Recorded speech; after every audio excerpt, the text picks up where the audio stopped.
Hi. Hi. Hi. Yes, She's eating the mic. microphone. Say hi. She doesn't perform. She can't.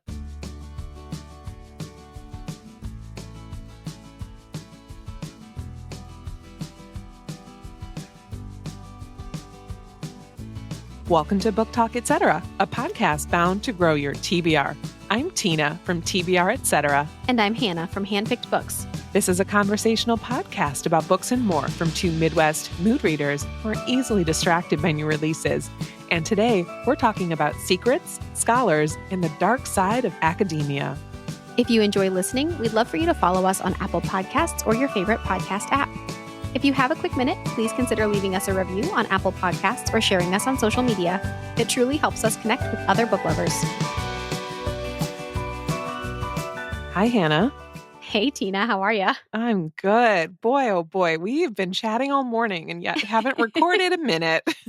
Well, we had planning to do, and then we Yes. had some mic troubles, some technical Yes. difficulties, but we're here now. Ready to go. I'm excited to talk to you about this topic. And I will say, I struggled with it more than I expected, but I came out on the other side really enjoying it. Oh, good. Yeah, I know you had Yeah. mentioned that this one ended up being a little tricky for you. It's Yeah. always interesting how when we do these more what's the right word for it? Specific? Do these more specific episodes, how sometimes they really work for us and then sometimes we end up figuring out our challenges or maybe even things that we don't necessarily prefer that we didn't know that we didn't. So it's always kind of a fun experiment. I know. And I went back and forth. At first, we're like dark academia. And then I was like, can we? No, at first it was campus. And then I was like, let's do dark academia. And then I was like, can we switch back to campus? Because I'm bringing one of each today. And we're going to talk to you a little bit about what is a campus novel? What is dark academia? Similarities, differences, all of those good things. First, though, I will hop into my loving lately. And I will say, I don't know if you can call this a loving lately, but it is something that definitely caught my attention on Netflix. And you'll see why I say that in a minute. It is Into the Fire, The Lost Daughter. It is a 2-part documentary about the disappearance of Andrea Bowman in 1989 and her mother's search for her. This is about a woman who learns 36 years after she gave birth to a baby girl and placed her up for adoption that she had disappeared. So Kathy is the biological mom in this, and she gets a message in 2010 from an adoption agency, the one that had her daughter that she went through. She's thinking, okay, maybe this is my daughter looking for me. She had given her up when she was 16 years old, sort of under pressure from society and her family. But no, the adoption agency was looking for DNA because they found a body and suspected that it was the daughter, and she had been missing for 21 years. And so this woman finds that her bio daughter has been missing for 2 decades and naturally becomes obsessed with trying to figure out what happened to her. She had never stopped thinking about her. And this woman, Kathy, is relentless. She's a dog. I loved her. I loved this woman. And she almost looks like an actress, just this gritty sort of oh my God, had this unbreakable spirit. And the more you get into it, it's just 2 parts. So you sort of get that set up in the very beginning, and then there's some twists and turns along the way. The more you get into it, by the end, you are just so rooting for Kathy. This is heartbreaking. It is dark. Content warning for sexual assault and other things. Obviously, it's true crime and it's pretty dark, but also really well done.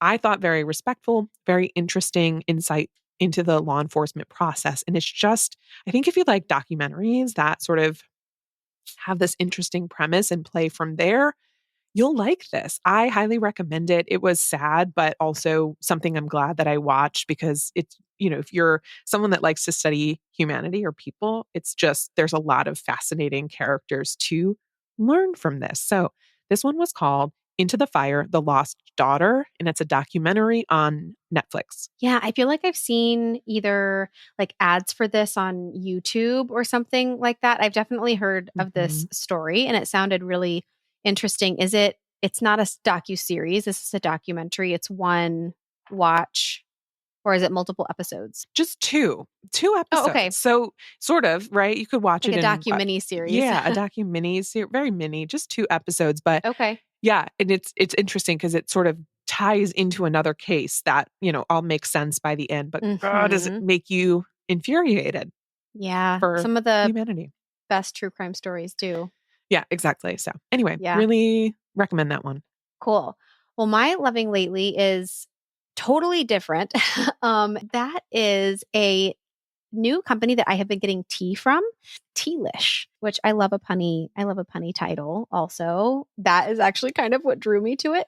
I have been on the hunt, me and my husband have been on the hunt to find a new place to get tea because we used to get this certain kind of tea from Sips By, and Sips By is no longer. And we've tried some other places, like we really like Plum, and we really like some of these other companies that do tea, but we were looking for a very specific kind of tea. The one that we used to get was this almond cookie tea, and it was made from apple, almond, cinnamon, and beetroot. And beetroot is the specific ingredient that we were looking for because, especially for my daughter, it brews bright pink. When you put the beetroot in it, it doesn't add to the flavor, but it brews bright pink. Really, the flavor comes from the apple, the almond, the cinnamon. It's a very, especially if you put honey in it, it's sweet. It's perfect for fall. It almost kind of has, that apple cinnamon taste. It's a very, very good herbal tea. Anyway, we've been looking for a dupe everywhere. We finally found it from this brand called Tealish. Their version is called Toasty Almond. It is so good. It pretty much tastes the same. We like it just as well. And we had been on the hunt for a while. So we were so happy to finally find this. It's also priced really well. So for 50 grams, which makes 20 to 25 cups, it's only about $15. So not a bad price. We have tried some of their other teas and really liked them. They also make these like powder packets for iced tea that you can mix. I really have enjoyed the matcha lemonade and the fruit punch with those. So they just have some fun options. We're excited to try more teas from this brand. But so far, the toasty almond is our favorite. I'm so glad we found it. And that is Tealish.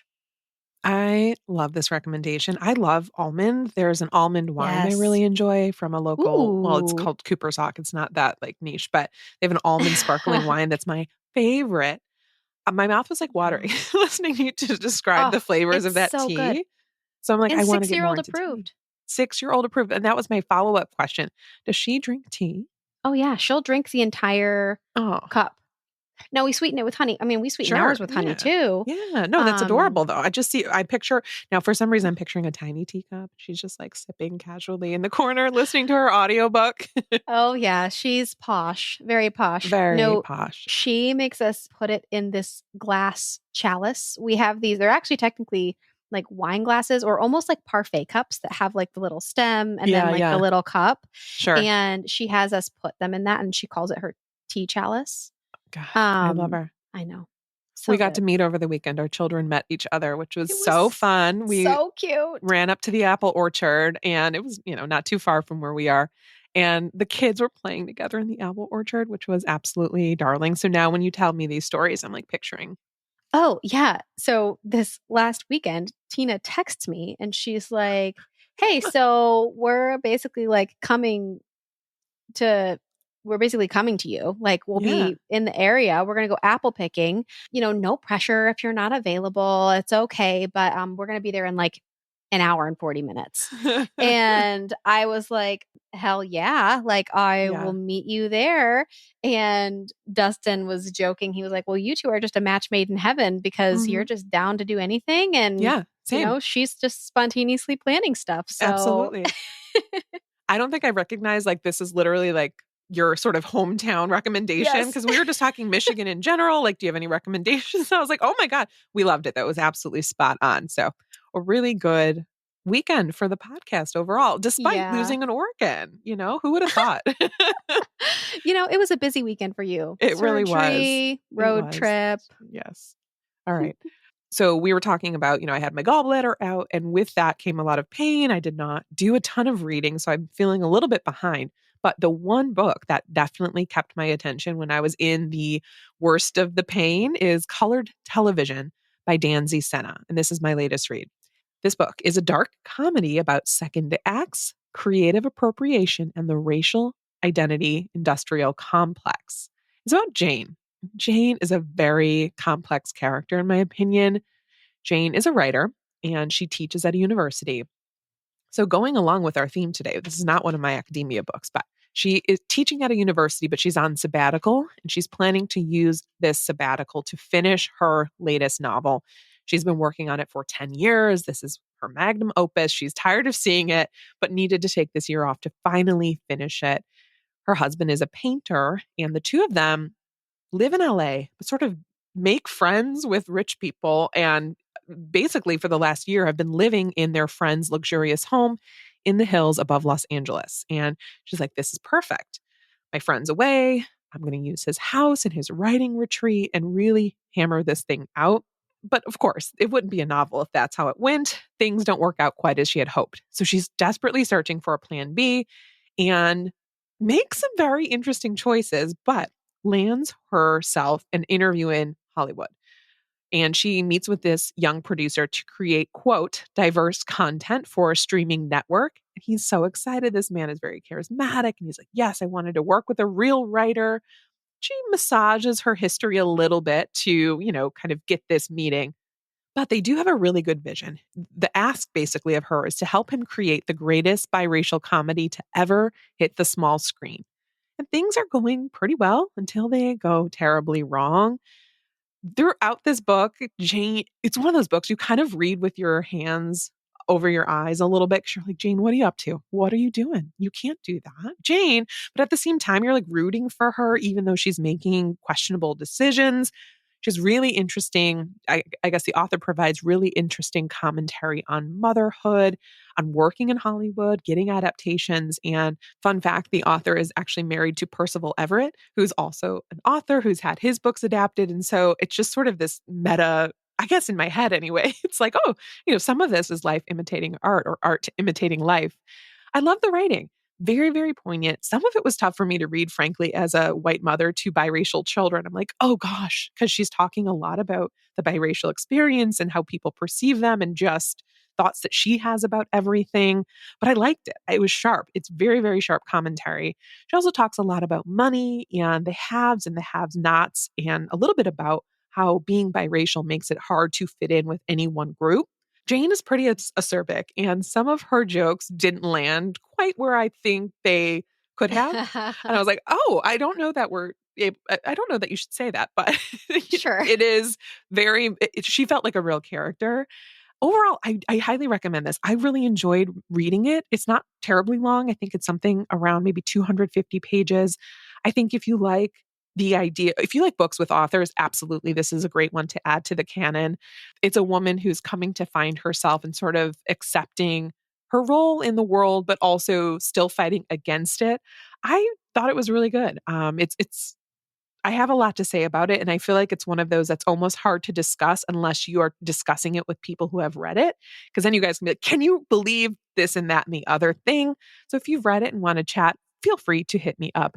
This book is Colored Television by Danzy Senna.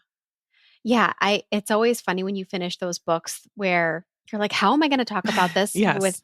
people who haven't read it? I think we've all read a book like that where it's like, oh, I wish I could talk to someone who has read this so that we could talk about these things that happened. My mom has been Yes. so Oh, excited to yes. hear you talk about this book. Mhm. She's always like, has Tina read it yet? When is she going to talk about it? Yes. So Let mom I'm know. It's coming next week. And actually, yes, your mom truly was like, you had mentioned the last time we met up that your mom yeah, was like, I want Tina to read this. And I see why she had said that. So yeah. this one's for you, mom. Perfect. Awesome. Well, my latest read is one that I had heard a couple of booktubers talk about that I watch. Kayla from Books and Lala most recently, I heard talk about this one, and I was really intrigued. It's The Blue Book of Nebo by Manon Stefan Roz. This is a translated book from the Welsh. It is little. It's a novella. It's a post-apocalyptic novella, and it tells a story of Rowena and her son Dylan, who are survivors of this nuclear disaster in rural Wales. We follow them as they are driven into isolation and they are forced to live off the land. The relationship really evolves as they adapt to their new reality. This book is told through entries in a shared notebook, and they reflect on their past lives and the collapse of society, revealing hidden secrets throughout their telling of what is going on. For such a small book, this one really beautifully explores the resilience of the human spirit, the bond between a mother and her son, as well as the creation of a new history in a post apocalyptic world. I thought that this was really unique. Like I said, it's pretty short. And although it's literary, it's also really fast paced and keeps you turning the pages quickly, which I feel is not always typical in a literary post apocalyptic novel. I also don't know if you would consider this an epistolary novel. I mean, technically, by the way, it's written to the reader, but in a journal format. So, kind of letter, kind of journal, but these two characters are like writing a story and you're reading that and they're telling the reader about how they're navigating this new world. And it was just a really engaging format. I love books that play with narrative style like this. And I thought that it was a really compelling part of the story. I will say, this is an indie published book, I believe, when it came to the US. It's translated, and some things were definitely lost in translation here. There were quite a few typos, some paragraph formatting issues, and even a line that wasn't translated where it should have been. I wanted to point that out because although I did really enjoy the story and I loved it, that was hard for me as a reader to look past. I don't know if I'm going to let it impact my rating, but there's a big part of me that just can't stand inaccuracies like that. So it just bugged me. It was hard for me to look past, but maybe it's different on audio. I couldn't find this easily on audio with the apps that I use. I do think that Libro FM has it, but I didn't want to spend a credit. So I ended up reading this one just with my eyes. Overall, I really liked it a lot. I found the storytelling to be really creative and the characters well developed and endearing and frustrating, but those formatting and grammar issues threw me for a loop. I do recommend this one. Maybe try the audio if the narrator is decent. And that is The Blue Book of Nebo by Manon Stefan Ross. Hey, fair enough. I hear what you're saying. It's like you want to be able to overlook those things, but at the same time, it's, it's a fun. It was tough. This is not an arc, right? You have the finished book Right. of this. So it's kind of like, hello? Why am I able to catch this? And Hello. how did this get missed? Yeah, exactly. But to your point, post apocalyptic and sort of good pacing can sometimes Yeah. be hard to find because sometimes post apocalyptic are a little bit insular, a little bit slower, melancholic. And it sounds like this had a pretty good pace. Yeah, it did. And I was also surprised. I mean, it's definitely character driven, but I was surprised by some of the things that ended up happening plot wise, especially toward the end. And I thought that that was another creative aspect to the story. So, yeah, overall, I definitely think this one is a win and worth trying, especially if you're looking for more like under the radar Hmm. books or, hidden gems, so to speak. Perfect. Yeah, books in translation. I don't know if I've Hmm. ever, I may have read a book translated from Welsh, but I'm not sure. Yeah, I don't know if I had either. That language, I've been to Wales for like a day. We had a study abroad in England a long, long time ago. And I remember getting to Wales and I'm like, oh, because sometimes you can like suss out what this says, but their language, I was like, oh, this is very different. Oh, yeah, it is very different. The line that I mentioned that wasn't translated, I was uh like, well, that is definitely not English. Um, You're like, I'm so, unclear what I'm supposed to get from that. Yeah. but I All looked right. it up and I I was had, wondering, yeah. yeah, I had Google Translate detect the language. And sure enough, it was like, oh, this is Welsh and it means this. And it fit in Ah, context with the paragraph. So I was like, oh, they must have just missed that well, translation. that's kind of fun. More, You know, little I work learned a for little you. something new. Yeah. Right. Well, let's talk about our topic today. This is one Yes. that we had on our long list. I think for a while it was sort of, I think, not one that we really had to talk the other into. And we're talking about dark academia slash campus novels. And Yes. when we initially talked about this, it was going to be campus. Then I asked for dark academia, and then I pulled back and said, let's do campus, make it a little bit more broad. But it's going to be fun to talk a bit about the differences because all dark academia books are campus novels, but not all campus novels are dark academia, which is an important Mm-hmm. distinction. It is, for sure. Yeah, I was really excited to talk about this too. And, in swapping back and forth, we ended up landing on, well, let's just do both and talk Right. about kind of the differences of each. So, really to start, how would you define dark academia and how does that differ from just a general campus Mhm. novel? Yeah, for sure. For me, when I'm thinking about dark academia, I picture it. It's like very visual.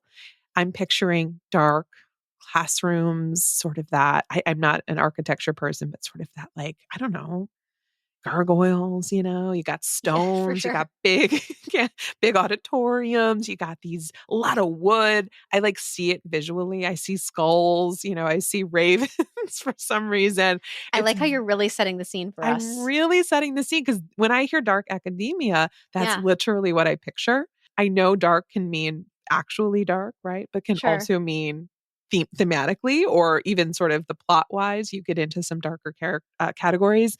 Whereas campus novels is just general. Campus novel takes Hmm. place at a university. And I think that could be from the perspective of students, from staff, from whoever, from professors. Yeah. I mean, you could argue that even like The Love Hypothesis by Ali Hazelwood is a campus Yes. novel because even though, it is what it is, it takes place on campus. So it might not be what you typically associate with a Hmm. campus novel, but it is one.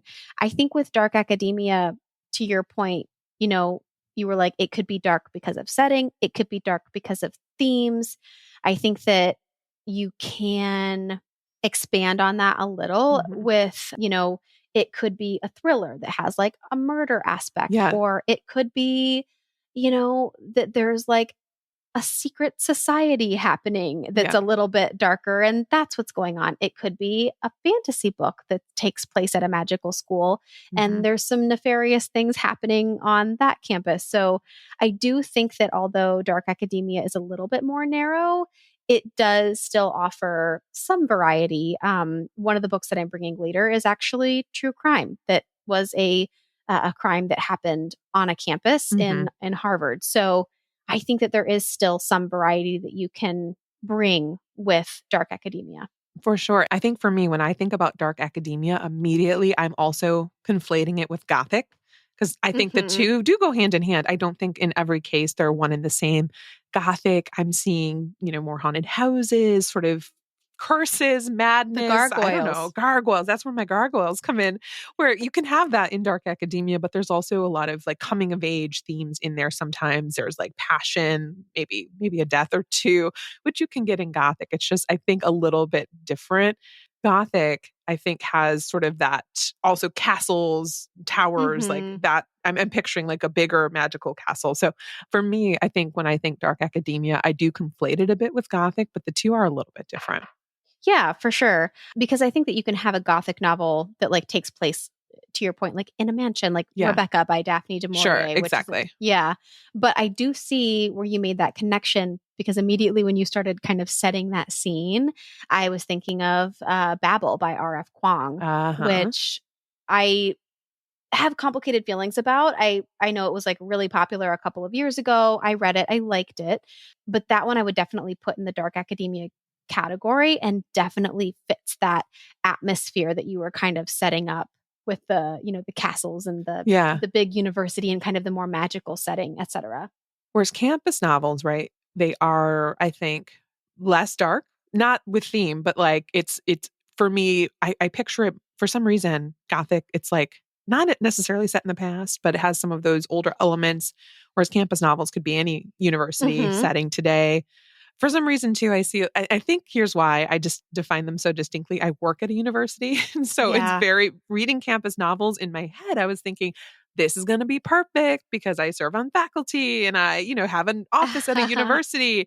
And then I was like, is this a little too close to home? Like, is this Sure. the escapism fiction enjoyment that I'm getting? And I ultimately landed there. But I will say, with both of the books I'm bringing today, I sort of see I don't know, wizard behind the curtain, if you will, within the university setting. And it really worked for one. But that means because of my experience, I'm like, I don't know if this book that I enjoyed a decent amount is going to have as much of a wide appeal because it's pretty insular Oh to yeah, that working at is, a university setting. it is interesting that you're bringing kind of that personal connection to these books. I hadn't thought about that, but I'm excited to hear you talk about your books even more now. Yeah. And so do you tend to enjoy dark academia? I would say yes. I mean, it's not a genre where I've been like, oh, I love dark academia. I definitely want to like make sure that I pick up a bunch of these in the fall or whatever. But now that I'm thinking about it, I mean, pretty much all of the dark academia books that I personally have read have landed at least at like a, 3.54 star Hmm. rating. And so I do think that it is a genre that could end up being one that I kind of add to my buzzword Yeah. subgenre. Yeah. And I thought it was in my buzzword subgenre. I thought I'm like, this is going to be easy. What a layup. And then I have never picked up or sampled more books in my life than I have for this episode. So interesting. I had a huge stack physically and, electronically. I sampled a bunch and I was like, oh my God, do I not like dark academia? Do I not like books set at universities? Is it too close to home? It just took me finding the very specific, correct one Yes. for it to really sink in and work for me. I do love that college age. I love my books with college aged protagonists. And so Mhm. I think once I got a group that I vibed with and I sort of enjoyed their setting and where they were at, all these books too in my brain are in New England or in Europe. That's not Yeah. true, but like that's where they are in my head, which is very apt for this time of year. But I do enjoy those. I also really like campus or dark academia that talks about social issues that young people face, that sort of marginalized people face, or just in general, any social issues. I thought I liked A Secret Society, but I'm not sure because I'm like, I feel like Mhm. I've seen it done many times. And if it's fresh, I'll go with it. But if it feels well used, then I might say, oh, I think I've read this before. Yeah, that makes sense. I know this happened to me with our Cli-Fi episode where it was Yes. something where I was like, "Oh, this is going to be great. I'm going to find so many books." And I ended up sampling and putting down so many. And Hmm. I think to your point, I had to find out kind of the types of books within that subgenre that I was really Yes. drawn to. And I learned a lot about myself, in what I did and didn't like. So hopefully you learned something about your reading life too with this one. Yeah, I think I did. And I'll share a stack of the ones that didn't quite make the cut. Not Yeah. bad books, but sort of, especially for me with this, it was a mood thing. I was also getting into surgery and out of. And so, Yeah. it took me finding the correct one. And once I did, I was like, great, we're here. I love it. But I will jump in and share my first one if that works for you. Let's do it. My first one is a campus novel. And this was the one that I was referencing where I'm like, is this too close to home? Well, not, let me tell you the book and then I'll say why I think it might be close to home. It's Vladimir by Julia May Jonas. I say close to home not because I'm having a relationship with a fellow faculty member, but close to Uh-huh. home because it's about professors and the actions of their students very heavily influence their lives. This was a debut, which looking at that, I'm like, okay, I didn't necessarily think about it as being a debut, but it's about a woman who is a beloved English professor who is facing a slew of accusations against her professor husband by former students. So, students are accusing her husband of power misuse and being in relationships. And the situation becomes all the more complicated when she develops an obsession of her own. And this woman is an unnamed narrator. When I was, sort of prepping for this episode, I didn't realize that. But it makes Hmm. perfect sense. It sort of lends itself, not having her name lends itself to some of the universality of the themes, but also I was trying to decide as I'm reading this, I'm like, is she insane? Is she truly like literally like what's going on? Because and as you read on, you yourself will be battling with that question. She is a popular English professor and has students that are sort of her pets, and she talks about that relationship. And she has a really interesting relationship with her husband. They have had a long understanding when it comes to their extramarital pursuits. So they sort of don't have an open marriage, but like, sort of don't ask, don't tell type thing. And then when the former students sort of accuse him of being in relationships with them, even though at the time she's quick to point out it wasn't illegal. She's now feeling like, oh, now I have to face the weight of their judgment of our open relationship. And she's feeling like they're accusing her of being complicit. Then you've got Vladimir, the titular Vladimir, and he is a new faculty member. I was expecting when I read this that it would be all about Vladimir. He is peripheral, which I liked. I'm glad that he was. He's also an adult. I thought I had initially written this book off because I thought he was a student. And I was like, I don't know if I want to read that. No, Vladimir is a full grown up. He's also a not a tenured professor, but he's a professor as well. He's married to another woman that works at the university. A lot of university marriages here. So much drama. So much drama. But this book, what it does well, it really sort of stretches the boundaries of morality.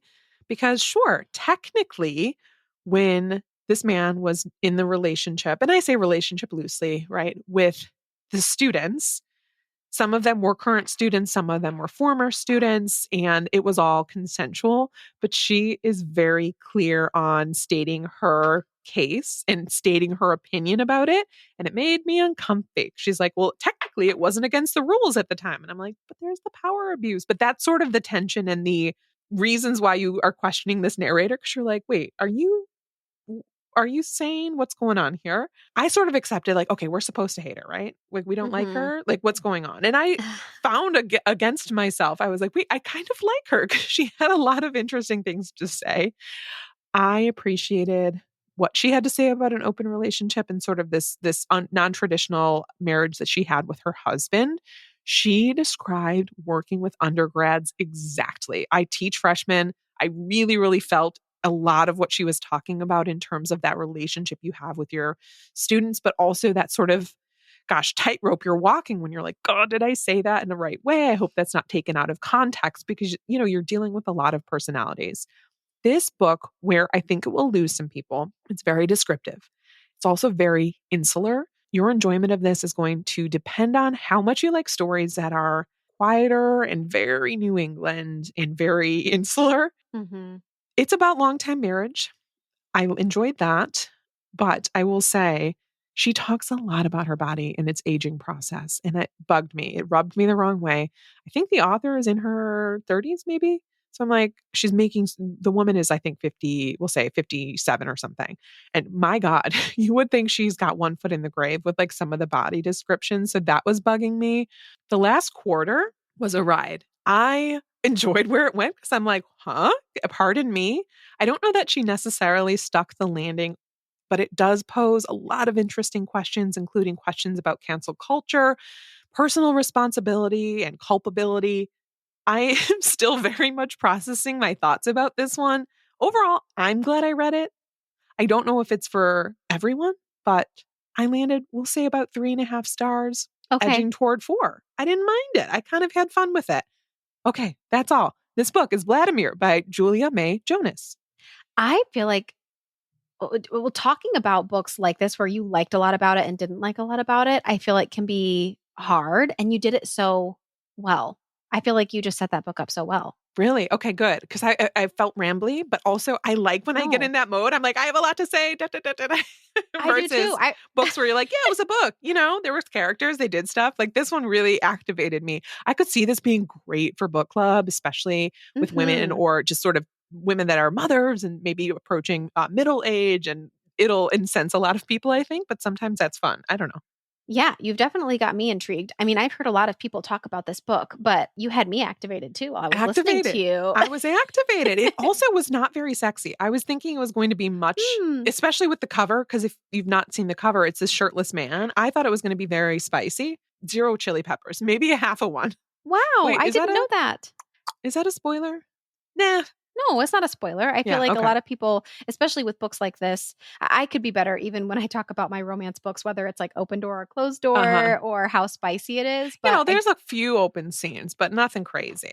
okay, yeah, no, that's good to know. I feel like with a book like this, you're kind of anticipating that definitely being a part of the plot. Yes, So exactly. It was much more subdued than I was anticipating. that is definitely good to know. And I'm sure information that a lot of our listeners will appreciate as well. Okay, so my next one falls into, I mean, yes, a campus novel, but definitely in the dark academia space. and that is Ace of Spades by Farida Abike-Mide.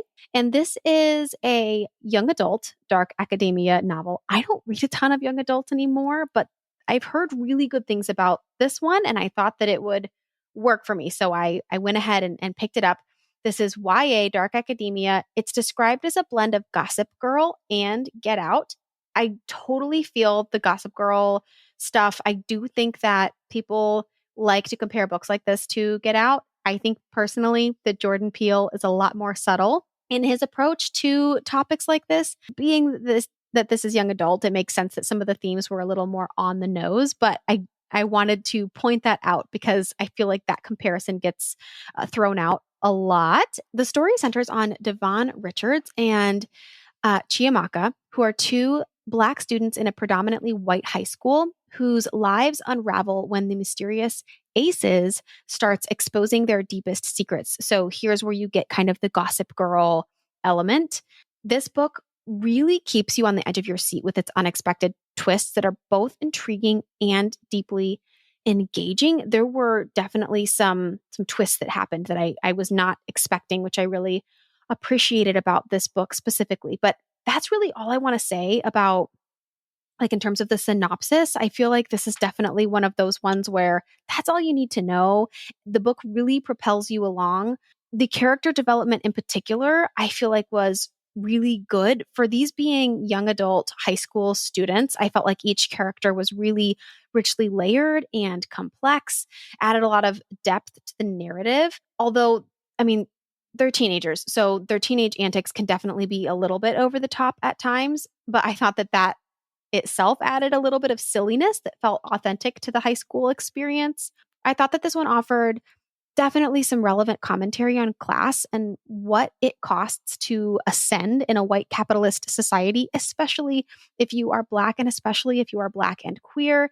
My only critique is that the final twist felt a little bit hurried and left me wanting a little bit more. I don't want to expand on that, obviously, because of spoilers, but it left me thinking, like, wow, okay, that was a little bit rushed for all of that buildup, because there was so much buildup throughout the rest of the novel. And there were so many little reveals here and there that once it got to the end, it just felt a little bit fast. But despite this, I do think that this was a well written, compelling debut that tackles issues on race and identity with nuance and sensitivity. And additionally, the representation of identities I thought was handled with care, considering kind of the darker topics that are tackled in this one. I thought that it was all around a really good quality young adult mystery with some depth and darkness. And that is Ace of Spades by Farida Abike-Mide. Perfect. I read this as well a Yeah. while ago, I think closer to when it came out, and I had a lot of those same feelings. Great vibes, Mm-hmm. great characters, a lot of awesome sort of social commentary, which I like in generally all of my fiction. So, yeah, Yeah. I think she nailed it with a lot of it. And I think I would love to try her. She had a new book come out this year, I think, called Where Yes. Sleeping Girls Lie, and it's certainly on my radar. I have that one and I'm excited to read it. I definitely think with this one, like while I was reading it, I was like, oh, I really hope that the author doesn't take it in this direction because that would be so predictable. And Yeah. she didn't. She So surprised you. yeah, she Hmm. surprised me. I do think that some of the things that happened were definitely like, oh yeah, that makes sense. But at least I felt like there were at least a couple of things that were like, oh, okay, I Yeah, see what you did there. That was cool. that was So cool. All yeah. right. The next book I'm going to bring got me firmly out of any reading slump I might have had coming on because I absolutely flippin' loved this book, and so did a lot of people. It's If We Were Villains by ML Rio. Have you read it? No, I haven't. Really? Okay. It's actually a past DNF for me, but I'm Yeah. not committed to that. I'm excited to hear Oh you my talk about it because you might talk me back into it. Let's I hear about it. loved it. Okay, so many Yay! people know this book, right? It's the book. It's got a skull on the cover, very dramatic script, and it's about a group of seven friends who are actors in a Shakespearean college. All they do all day in and out is think about Shakespeare, talk about Shakespeare, and act in plays.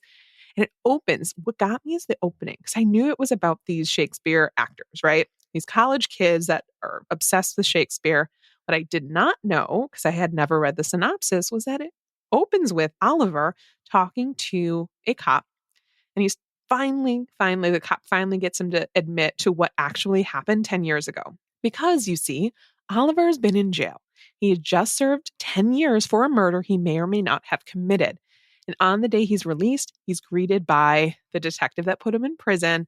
And he's retiring. He's going into a new job. And he's like, please just tell me what happened a decade ago, because I don't believe you.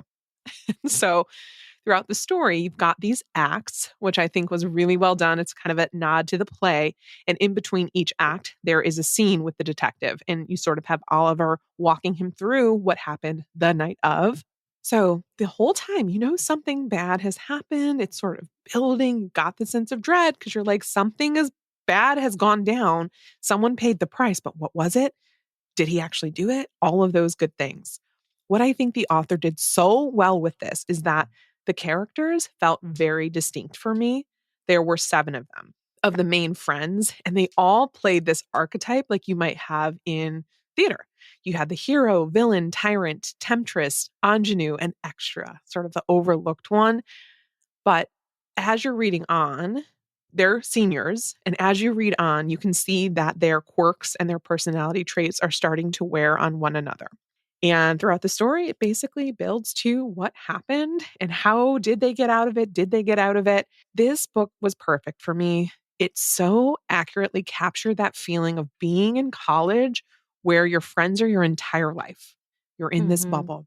You're talking in Shakespeare, especially if you went to a small liberal arts college and lived there like I did. It very much gave me, oh, yeah, this feels familiar. Even though I didn't study theater, it just made sense. I had a lot of theories, and I won't tell you if I was right or not, but it was fun to sort of unpack the mystery once the big bad happened and sort of see the fallout from that. What else is going to happen? How did these people fare later on? I think the author used those flashbacks really nicely because you're sort of getting his final confession and it aligns well with what's going on in the plot in the past, if you will, in the acts. I think where this book might lose some people is the Shakespeare. They talk a lot in Shakespeare's prose. I didn't care. My eyes just went, okay, cool. You Old were here for language, it. old language, get to the plot. Because but I am absolutely convinced if you know Shakespeare, if you studied Shakespeare, you would definitely get some of the subtleties that I just went over my head, but I did not care. It added to the atmosphere for me. This had such good vibes. I can absolutely see why it's so popular. I can see why it has such a high rating. It's got a 4.14 on Goodreads with 313,000 ratings. I loved it. I sort of loved and hated all of the characters as they loved and hated themselves. I found this very easy to follow, even though it sounds like there could be a lot going on. And I absolutely loved watching this unfold. It was perfection. It's definitely an October book. It's haunting, it's atmospheric, it was thrilling, it was immersive. I highly, highly recommend it. And I'm sad it's over. It's If We Were Villains by M.L. Rio. Did this one give you a book hangover? Maybe because I finished Maybe. this. Yeah. Well, I was thinking because the way that I Because sort now of, you're slumped. well, Now you're no, slumping. you know that I'm always in a book. I'm always in a book, right? I'm never Yeah, not in yeah. a book. And so I had to think, I'm like, what did I read after that? And were they sort of bummers? I think you're actually right. That one was 5 stars. The 2 after that are 3.5. Mm-hmm. So, Yeah. You know, we love the books like that, yeah. but sometimes they can create such high expectations for what we I read know. next. And now But I I'm so missed glad you it. loved I it. missed it. I bought a copy. Obviously, it's on its way to my house, and I'm going to go back through and hold it a little bit, annotate, do the things. Hannah, I think you Oh, would love yeah. this. Do you remember why you DNF'd? No, and it's been a long time. Sure. I think that in hearing you talk about it, it really does sound like something up my alley. I Yeah. mean, theater, campus novels, dark Yes. academia, Yeah. friendship groups, people you love to hate. I think Yes. that that All of that. sounds, yeah, right up my alley. So thank you for putting it back on my I radar. loved Maybe I'll it. bring it next fall. Who Sounds knows? good. All right. Well, bye. And I'm sad. I'm Did sad you I've say shared bye? it. I Did said you bye to wait? the book. Yes. Bye. Goodbye. Bye. Oh, I had good Oh, times. I guess I could see myself even rereading this. I see this compared a lot to The Secret History. Yes, I see the comparisons yeah. absolutely. For me, I like this one even more than Secret History. Nice. I haven't read either. I've got to get on that. Oh, girl, I know. I almost read The girl. Secret History for this episode, but it's long and I really Yeah. wanted to spend my time with it. And That one, yeah, you have to sort of, that one's more literary for me. This one was less so. I didn't find this YA, but I did find it to be more accessible and more of a page turner than for yeah, that me, The makes Secret sense. History was. Yeah, that makes complete sense. Okay, so I ended up going true crime with my Ooh. next read. I would still definitely put this under dark academia. It's just not fiction, obviously. But that is We Keep the Dead Close by Becky Cooper. This is a debut piece of investigative journalism. It's an exploration into this case of Jane Britton, who was murdered on Harvard's campus in the late 60s, I want to say. This really transcends the typical boundaries of true crime storytelling, in my opinion. Its writing style wields both like elegance, but also incisiveness. She delivers a narrative that is both really self reflective, but also investigative. She makes some I don't want to say mistakes, but like some guesses along her journey that end up kind of pointing out some maybe even like personal work that she needs to do. And she tackles that alongside her continuing to investigate this case. And she has this relentless pursuit of truth that not only dissects this decades old murder, but also, like I mentioned, examines her own motivations and the broader societal implications, making this book even more intellectually engaging and suspenseful. So, this narrative's strength lies in Cooper's really meticulous attention to detail and her refusal to settle for easy answers. The minute you kind of think like, oh, we're getting somewhere with the case, you're like, oh, I have 300 pages left of this book, so we're not getting we're not getting closer, but it's still and I don't say that to think that I was like counting, the pages. I didn't want this book to be over, but it just makes you realize how complicated these things are. She presents a really richly textured portrait of Jane Britton, who was the victim. I really like it when stories do that. And it really intertwined the drama of this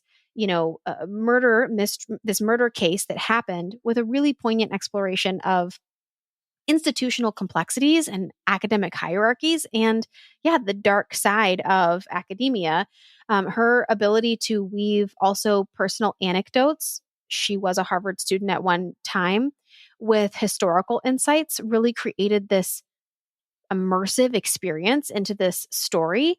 I know I'm continuing to like just gush about this book, but I just loved it. I thought that another thing that really elevated this book kind of beyond other true crime stories that I have read was her, again, candid reflection on moral dimensions of storytelling.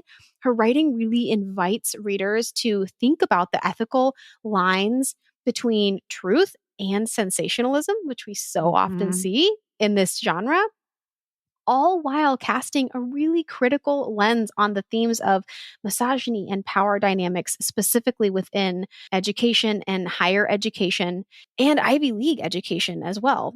This was a really thought provoking work that I think will not only appeal to people who like true crime, but also anyone interested in the intricacies of human nature and social justice. I think that, yes, this book is for readers of true crime, but I think that its audience extends far beyond that. I think that this would be a perfect read for people who enjoy an examination of social issues, like I mentioned. I think this would appeal to historical fiction readers. I think it would appeal to literary readers. I thought it was really well written, very engaging. It's both propulsive, but also richly detailed, which is a hard balance to strike. I thought this was really smart and self reflective, and I highly recommend it. And that is We Keep the Dead Close by Becky Cooper. You may have noticed, Hannah, I was turned backward for the majority of that because I know I have a copy of it. I can picture the spine. Oh, It's yeah. pink, right? It's like a Yes. neon pink or Yep. sort of magenta. But yeah, you did a Pink really and good white. job. Pink and white. You did a good job setting that up.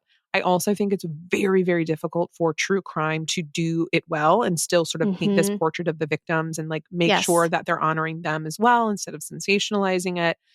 I don't read a ton of true crime because I don't like a lot of it because some of it just Yeah. feels like it's, oh, okay, this was a cash grab and it wasn't really doing and adding anything. But this one sounds like Yeah. it had all of the elements that I like in true crime as well. Yeah, because it almost wasn't even about solving the case, right? Like, Mhm. yes, that was definitely something that needed to happen in order for the book to fulfill its purpose. But really, that was almost kind of I don't know, I don't want to say like a side component, but like to your point, there was just so much extra and also just exploring, academia. And I didn't know that Harvard has kind of its own set of law and Mm, rule mm. that is hard to get past when it comes to like federal law and Oh, I believe it. legislation. So Yeah. it's just really interesting. And so, as you can imagine, in talking about this, there's a whole lot more left to discuss than just what happened. Hmm. So yeah, really interesting. Oh, wow. All right. Good job. I'm so glad we came to some books that we really enjoyed. Yeah. All right. Well, I'm going to tell you about my shelf edition. And this was one where, I'm excited about a book. As soon as I get the approval from NetGalley, I'm posting about it in my story because I'm bringing The Staircase in the Woods by Chuck Wendig. This is from Ooh. Del Rey, comes out on April 29th, 2025. I'm so pumped. Okay. It's about 5 high school friends who are bonded by an oath to protect one another no matter what. Then, on a camping trip in the middle of the forest, they find something extraordinary, a mysterious staircase to nowhere. One friend walks up and never comes back down, and then the staircase friggin' disappears. 20 years later, guess what? The staircase is back. Now the group returns to find the lost boy and figure out what lies beyond the staircase in the woods. Excuse me? Hannah, would you go up the staircase? Would you be the first one? Absolutely not. Same. But this reminds me of Stranger Things in like the first Mm, season when Nancy, who is like the, yes. preppy girl or Fancy whatever, Nancy. is the freaking first one to like she's like, "Oh, the creatures, the creepy crawly aliens are coming from this hole in a tree. Cool, Let me going check it in." out. See what's Absolutely good. not. I love this setup. I love a sparse synopsis that's easy to describe in 1 or 2 sentences. I don't need to know much else. Chuck's going to give us like 550 pages though Yep. in this Yep. book. I already know. I can't wait. Character Ooh, development. ooh, getting character development, getting plot, getting hella weird. I'm ready for it. It's The Staircase in the Woods by Chuck Wendig. I'm really excited for that one I too. love him. Okay, so my shelf edition is staying on theme with our dark academia, and that is The Resurrectionist by A. Ray Dunlap. This one comes out on December 24th, so we only have a couple months to wait. And this is historical fiction, true crime, and dark academia, and it tells the harrowing tale of murder, greed, and the grisly origins of modern medicine for readers of Lydia Kang, M.L. Rio, who we just mentioned in this I know. episode, Yeah. Sarah Perry. This is set in Edinburgh, Scotland in 1828. So I'm already sold. I love books set in Scotland and kind of in this time period. This is about James Willoughby, and he has this sheltered life at Oxford to pursue his lifelong dream of studying surgery in Edinburgh. A medical discovery in the age of new enlightenment offers everything that James desires except the chance to work on a human cadaver. And for that, he's going to need to join one of the private schools at a cost that he cannot afford. And so, in desperation, he strikes a deal. I already know this cannot go well. And this person promises to help him gain surgical experience, but it doesn't take long for James to realize that he has made a deal with the devil. And this is described as exquisite and macabre and delightfully entertaining. It combines fact and fiction in a rollicking tale of the risks and rewards of scientific pursuit and the passions of its boldest pioneers. Sounds so good to me. And that is The Resurrectionist by A. Ray Dunlap. That reminds me of the book Anatomy. It's book one. There's a duology, and it's got this young female wannabe doctor, basically, and she teams up with somebody that is a body snatcher because that's what they used to do. They used to take bodies from graves for the medical students to study them. Yes, which is Sus. very sus. To say the Definitely least. something that happened in the 1800s. That's right. All right, well, that's it for today. We thank you for spending a part of your day with us. Links to all the books mentioned can be found in the show notes. If you enjoyed today's episode, you can help us by following wherever you listen and by leaving a review on Apple Podcasts. It helps us get our show out to new listeners and grows our audience. Don't forget, if you would like access to exclusive bonus content and community, you can join us for $5 a month on patreon.com/booktalketc. If you'd like to connect with us, you can email us at booktalketc@gmail.com. You can also connect with us both at booktalketc on Instagram and Tina at tbr_etc. and Hannah at Handpicked Books. Talk to you next week, and in the meantime, remember, everything's better with books.